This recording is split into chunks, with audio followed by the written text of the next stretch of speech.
Good morning, everyone. And Jacqueline Ebanks, I tell you, this is incredibly generous. Annette, thank you so much. This is beyond generous. I'm totally surprised. It is true. Jackie knows me well. But I'm going to say this. I am wearing this because of just incredible respect for the Women's City Club, for the resilience, the strategy, the commitment of this organization. When Jackie talked about journey, yes, we know we are the social movement is a journey. It's not one single destination. So to be on a journey, it's so important to be able to be resilient. It's so important to be able to be have the long view and the quick steps at the same time. And we, all of us here today, I know, and we at the New York Women's Foundation and beyond, really owe tremendously to the Women's City Club for your power of example, for your commitment to civic action, commitment to inclusion of women as activists. And I really want to say that this incredible honor is an honor to you and to thousands, just thousands of women, in our case, grantee partners. And the Women's City Club, we are so honored to be able to partner with you as well. That actually on a day-to-day basis, in that journey, create the path that then we see and we walk through, So, I'm very moved by it, and thank you profoundly and profusely, and want to say what I think I could contribute to the day. And that is that, what is it that we need to be thinking about when we think about, how to advance in that journey that Jackie so brilliantly spoke about? What is it that we haven't done that we need to do to obtain a different result? I mean, we can look in our movements, we can look in our strategies and see the things that we must continue doing because they work. And then we need to be able to look and see, what do we need to do different to obtain a different result? The different result in the case is an expedited advancement in that journey to equality, right? How do we expedite this? How do we actually seize? Annette spoke about a moment that we're in history, which I know it's not unknown to many of us, when we live in times where the abundance of contradictions, the abundance of disconcerting realities, but also the abundance of very strong actions is in front of us. It is not a time where, it's kind of indifferent. It's a time when action makes an enormous amount of difference, right? What one chooses to do makes an incredible amount of difference. It's hard to think that passivity is not an action in a time like this. It's hard to think that omission or waiting for perfection, whatever the justifications are not an action. They are a very intentional action. So the question for us is, how do we look at those kinds of collective actions and individual actions that we can take that seizes this moment so rife with problems, but also so rife with opportunities, enormous amount of opportunities. So I wanted to say that as you are looking inequality today, the day is very brilliantly structured. It allows you to go deeply into particular aspects of inequality, on particular drivers of inequality and maintainers of inequality. And so I think you need to use this with two lenses. I'm going to ask you to consider using two lenses in what you do. One is the historical moment that we are in. I believe we need to plan. We need to plan for the national scene, the national elections and the consequences of it. We need to plan for either party, either candidate being in power. Why do we need to do that?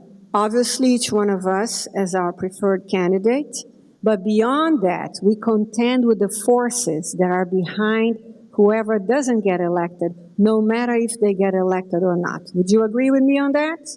Those forces continue there. The gift of this election, in some ways, is the explicit presence and the denuding of those forces that we know have been with us for centuries.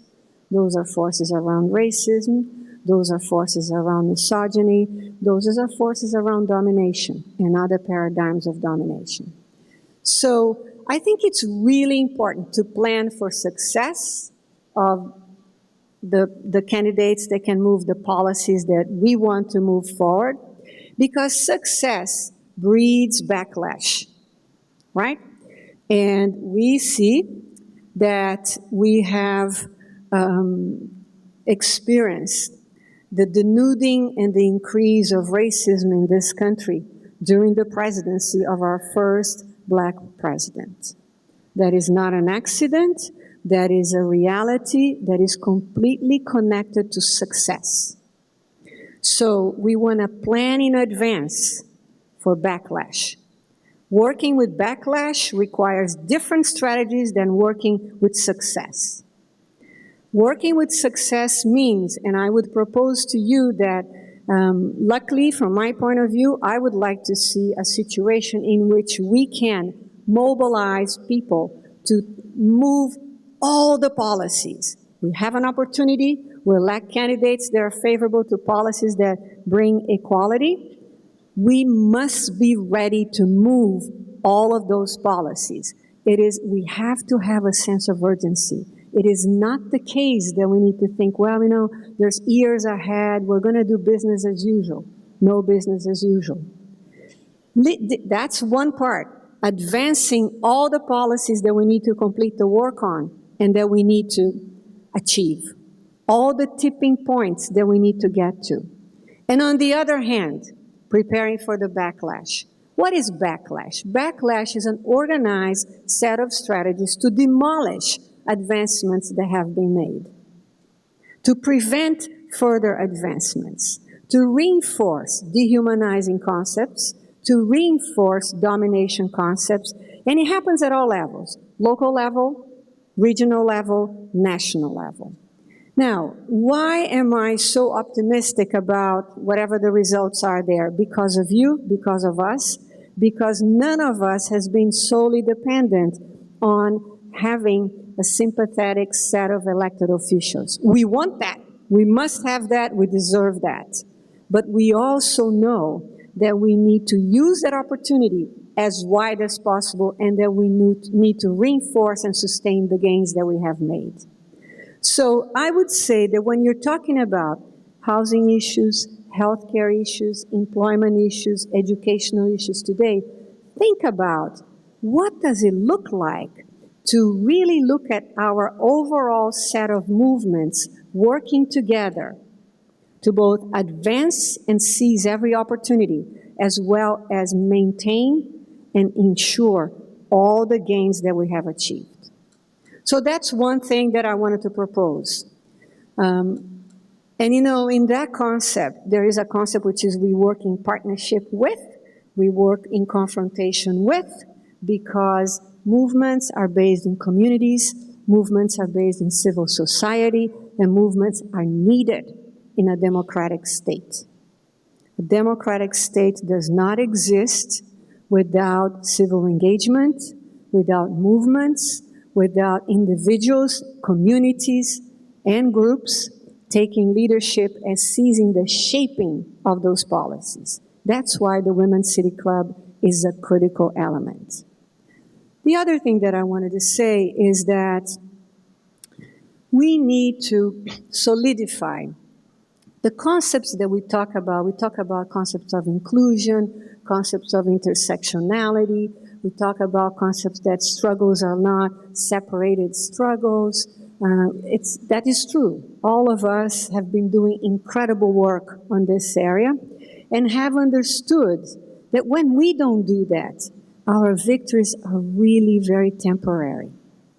So I'm going to say that when you are discussing the issues today, and as Annette said, looking at what are the next steps that we really want to do around affordable housing. What does that mean?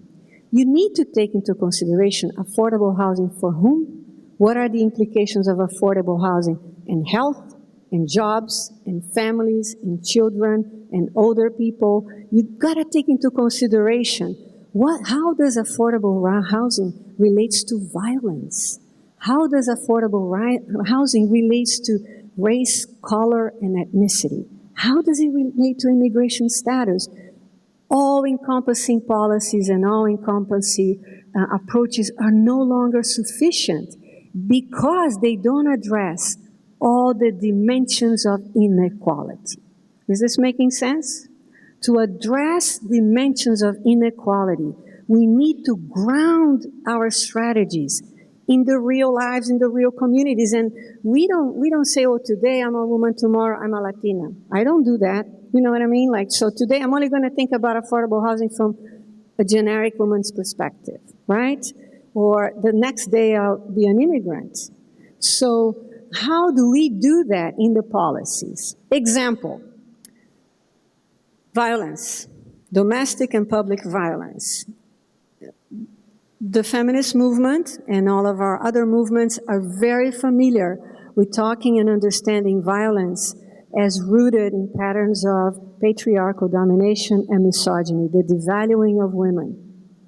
But we're not as versed as understanding and framing that violence and connecting it, let's say, to economics.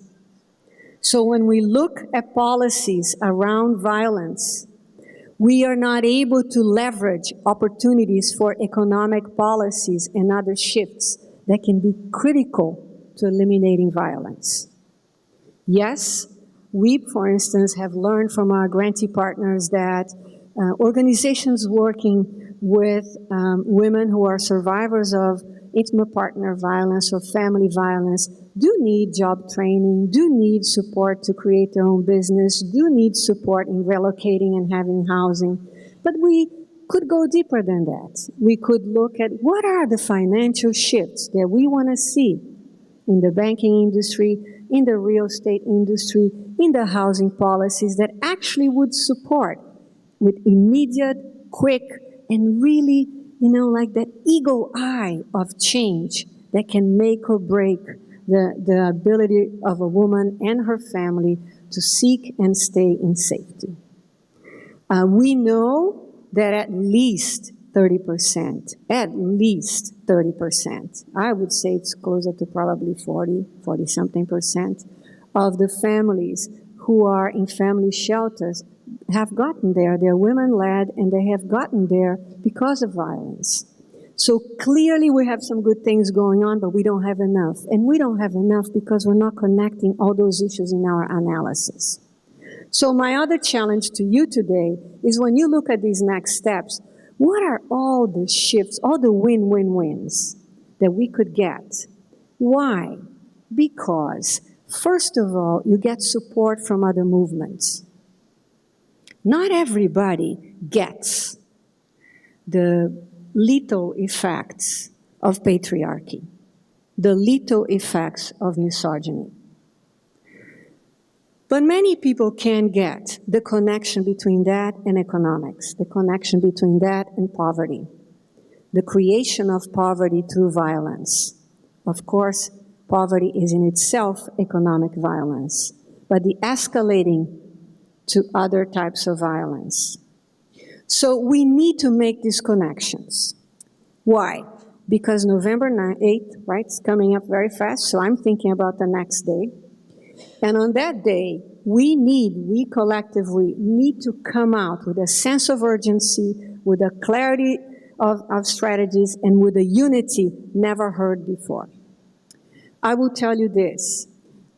I see already an increase in violence against women. I anticipate that regardless of the result of the presidential election, that increase will continue. This doesn't take rocket science to anticipate that. It's not that it hasn't been present, it's that it's escalating and it becomes part of a trivial set of news every day. When that happens and we don't respond and we don't organize consistently, we let the boundary shift of what's acceptable. Not that we mean to, but as a consequence. So we may not be able to do everything, but there are some fundamental things that we need to do in the next few years. One of them, we really need to connect violence and poverty.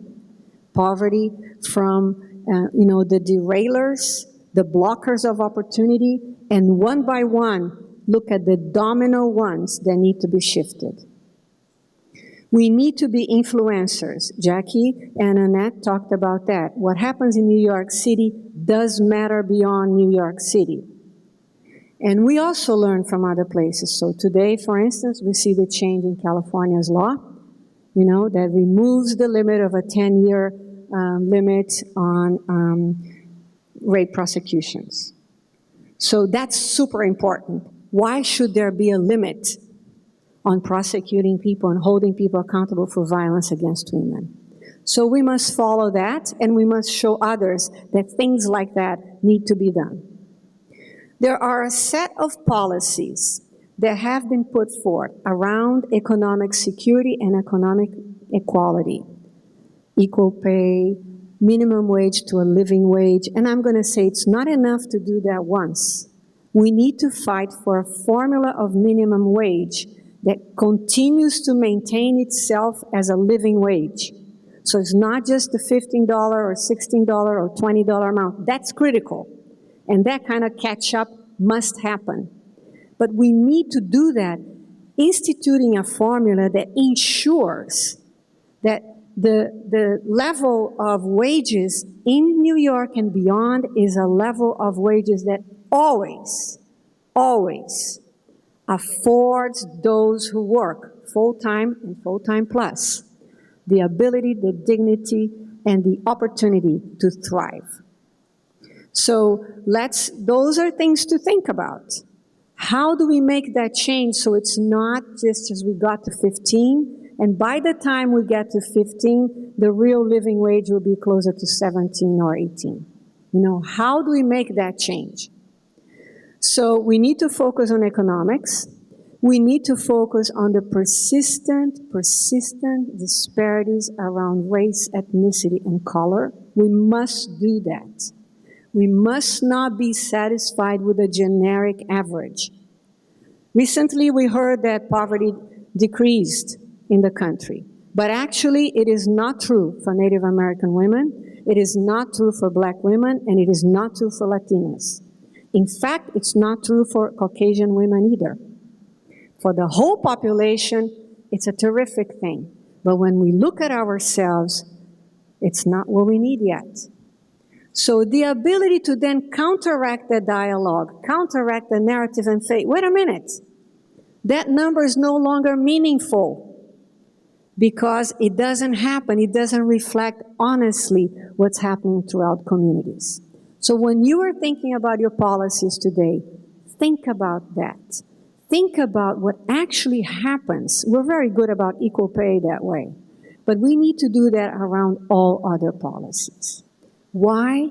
Because we need our movement to be a series, a coming together of movements in which there's a win and a win and a win. Not a win-lose, a win and a win and a win. So I'm going to wish you a super powerful day of work, super powerful day. I'm going to say that, I work in a foundation. My job is to give out money to critical human beings and leaders in the city. So we will look forward to hearing the fantastic things that you're going to say. The only problem we have now is that we need money. Wouldn't that be great? We can help with that, and others can help with that. But that we do not know what you know. You hold the heart, the mind, and the muscle that can make it happen. So I apologize that I won't be able to be with you today, but I'll be here in spirit, and I might do the webinar thing a little bit too. But I want to wish you a super powerful day, and I'm going to look forward to seeing you somewhere in the streets in early November, as we are moving some of these issues forward in a matter with urgency, in a matter with fierce determination, and in a matter that leverages the incredible strength, history, and leadership of the Women's City Club. Thank you so much.